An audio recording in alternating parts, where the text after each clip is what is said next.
Thank you for joining us for season 3 of Executive Insights. Today's topic, we're talking about profit first thinking, understanding cash flow, profit margins, and sustainable scaling.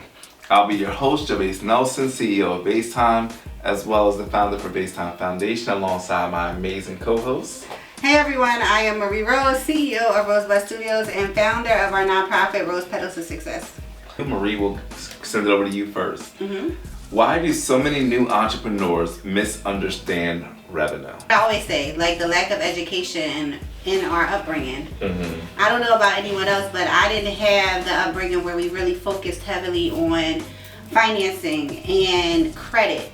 We focused on working hard, saving your money, working hard for what you need, right? But not leveraging credit, leveraging other people's money. So when I went into entrepreneurship, I did exactly that. I'm realizing that in entrepreneurship, it's really credit. It's not cash that you're spending. You have cash flow, but your credit is how you operate and function in your business and use other people's money. So I feel like it's just a lack of education. Even saying the lack of education puts a stigma, right? Because it makes me feel weird saying it because of the stigma around lack of education and saying culture in the same sentence, but it is what it is. Like, that's what it is. The two go hand in hand. Definitely a lack of education and financial literacy for sure. That's like the base root of it. I think from our schools don't teach us about profit.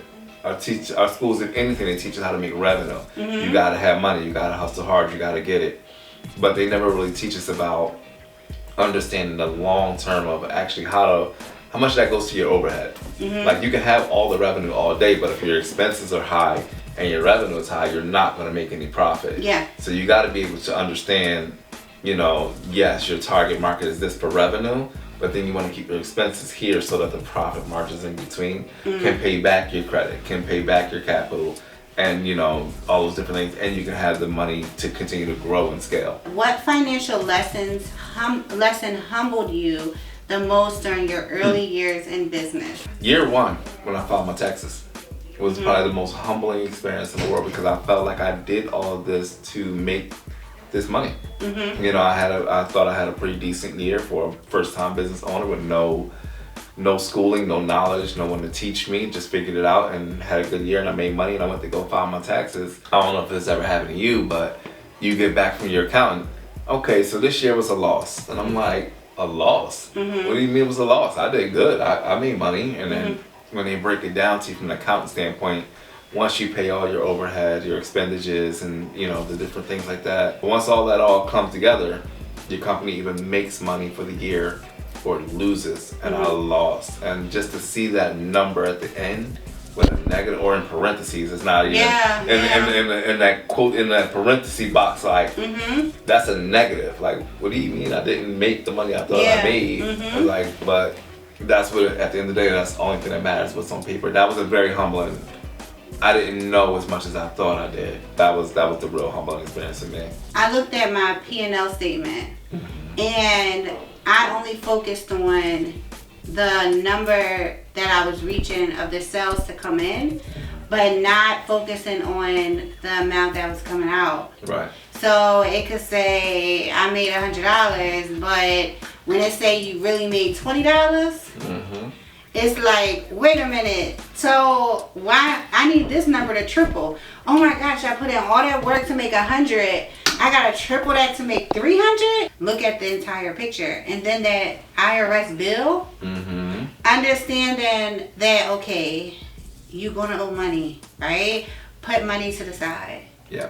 Ahead of time, so that you're just prepared to pay this bill. I'm still learning that too, but I understand it better. I'm just learning how to prepare for it, because that initial shock. Quarterly check-ins help.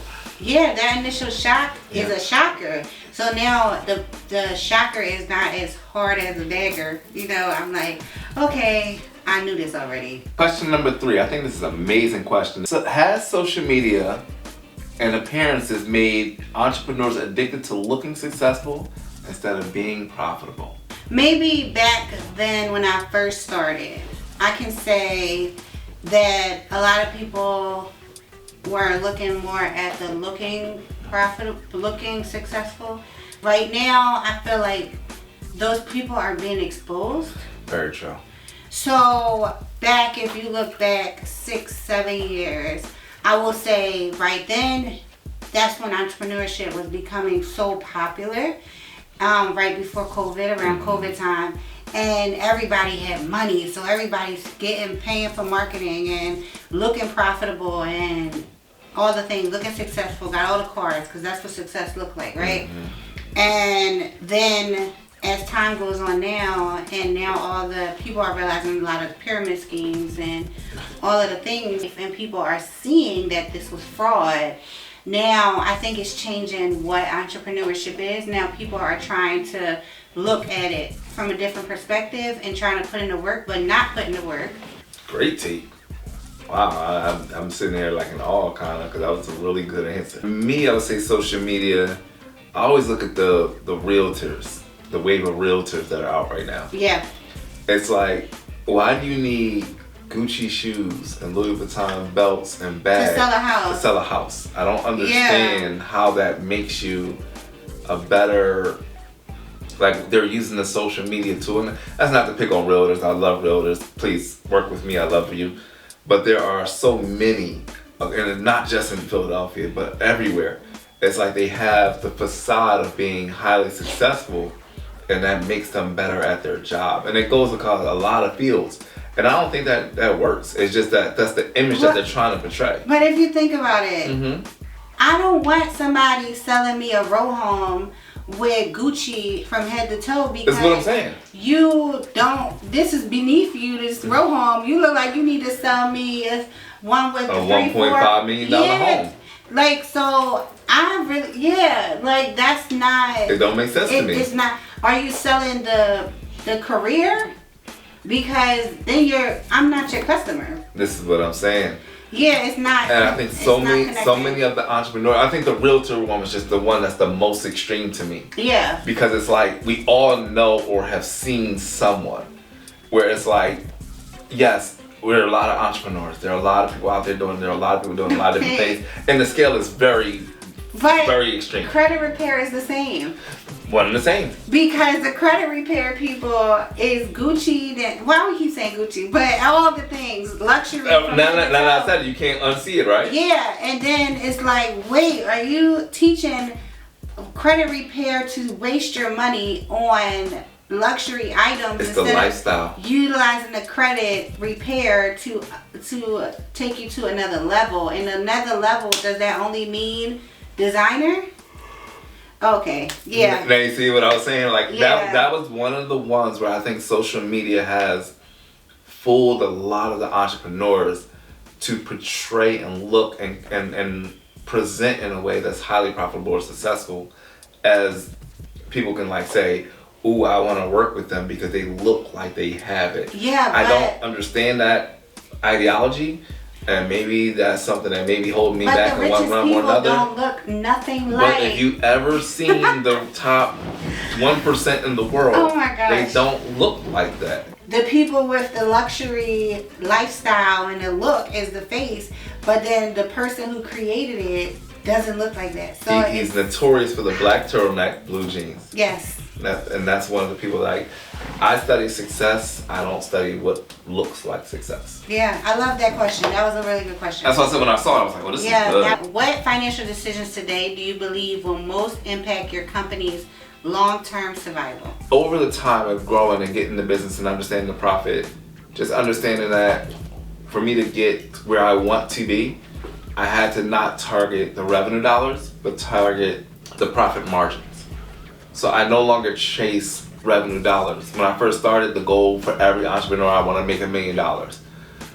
Doesn't really matter to me if I make $1 million or not if my overhead is $999. So that doesn't matter. For me, it's been about, I would say, starting maybe like the end of last year and definitely a hard focus this year, is focusing on the target market, the target margin profit. Utilizing credit more. Focusing on, so you want to focus more on the profit margins. I learned that from you, honestly, and I can't grasp it. So I have to look at it the opposite. That's how I attack what you said, because I've really been working on it. Good. So mine is lowering my expenses because it will, in fact, increase my profit margins. So now we have something special for you guys. The bonus rapid fire round.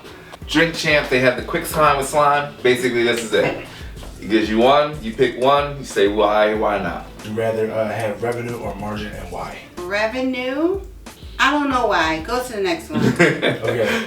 That was hard for me. I don't know. Which one do you think is more important, growth or stability? Kim, you could have gave me that one. I prefer stability. I'm not really one to grow at an exponential rate. I'd rather have stability, everything rocking on all cylinders, and on a smaller scale to where I can bounce out the profits to make as much, do as much, and so everything's running smooth. I think if you grow too fast without stability, you'll fall. Would you rather have volume or premium clients? Premium clients. So, I've had the volume. The volume, it raises my expenses. The volumes have to be staffed. Premium clients, I'm taking care of that project that brought in way more than more people. I'd rather one big job than 50 jobs. second that. Would you rather deal with a busy calendar or predictable cash flow, and why? I'll take the busy calendar. I'm gonna take the busy calendar because I can manage my calendar. I'm really good at the management part of it. So it doesn't matter. I think if I most people get overwhelmed with a busy calendar. I look at it like a puzzle, and I know if I can balance the busy schedule, it's gonna produce more cash flow. I don't get bothered by the chaoticness or a lot going on. I can manage it, and then I'll sort it in a way to where I can add structure and make more cash flow on it. So, as you listened to all of this and you saw what we had to say, even though it could apply to your business, we want to make sure that you schedule a one-on-one with either myself or Jovais so that we can make sure the advice given is actually accurate to your industry and your business. So today we talked about profit first thinking, different things of that nature for entrepreneurs on how you can grow and sustain. Be sure to tune into our next episode where we're talking about the science of momentum. Building and maintaining progress once the foundation is solid. I love that. Yeah. Thank you for tuning in. Be sure to follow us on Instagram, executiveInsights_. Stay inspired, never stop creating. See y'all.